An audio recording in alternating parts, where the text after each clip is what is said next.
Meeting Davonta, we didn't search for each other. We didn't look for one another. It was strictly a fateful meeting. Years before he was catching passes and scoring baskets for Waterford High School, Davonta Valentine was living a difficult childhood. I went through a lot of foster homes, and I ended up at Waterford Country School. He just really didn't belong there. You know, he wanted to learn, but the kids in his classroom, they weren't there for that reason. Susan Picardi was working in the Waterford school system and arranged for Valentine to attend 5th grade at Cohansey Elementary School. I said, yep, bring him aboard. I'll meet him off the bus on his first day of 5th grade at Cohansey, which I did. And to this day, I still remember what he wore. I could already tell from the first time I saw him that he was special, absolutely special and unique. And he had a lot of dreams and goals for himself. And if I could help springboard that for him, and with my family's help, that's what we were going to do. Picardi's initial role was as an in-school mentor, but their relationship quickly grew more personal. He tugged at my heartstrings every day. Every day, I would sneak his favorite snacks into his desk.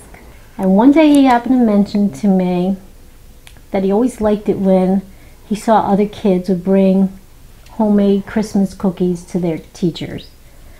So I said, okay, well, maybe I can see if you can come to my house and we'll make Christmas cookies together. We'll make up bags and you can give them to your teachers. Valentine's visits to the Picardi's house became longer and more frequent, but he still had to return each week to the shelter at the country school. It broke my heart, it really did, to have to drop him off there every weekend. And I would drive home literally crying because he just didn't belong.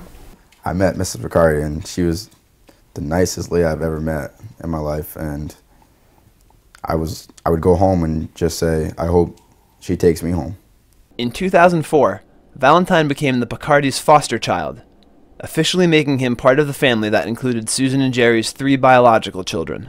There was never a doubt in our mind that he was our son. I always called him my son. I always felt, we all both felt he was our son.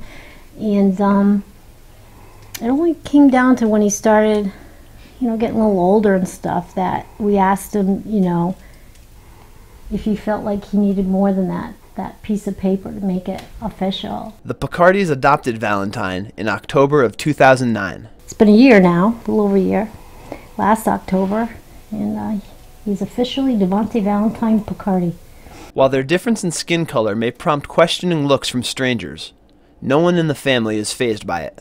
I like to kind of jump the gun and say, hey, how are you? This is my youngest son, Davonta, and so that I could ward off anybody questioning why is she with him or him with us, because I understand the way other people might look at it, but here in our house, there is no color in our house.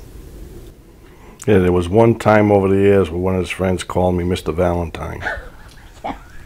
Yeah, he said, how you doing, Mr. Valentine? I said, I'm doing good. How's everything going? It's not about color. I don't see it as that. It doesn't matter how big you are, how small you are, what color you are, how popular you are. It's like, I see it as, I try to be friends with everyone, because you never know later in the road what can happen. In addition to playing for the basketball and football teams, Valentine is the student council president and has twice been voted homecoming king.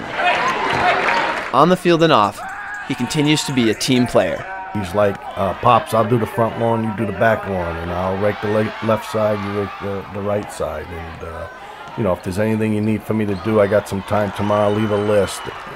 It's a team all the way. He's always there for me, and I try to always be there for him. We get people that tell us all the time, wow, you know, what a great job, you know, he's so lucky to have you. But that's not the case at all whatsoever. We're lucky to have him. That's Davonta Valentine into the 45-yard score.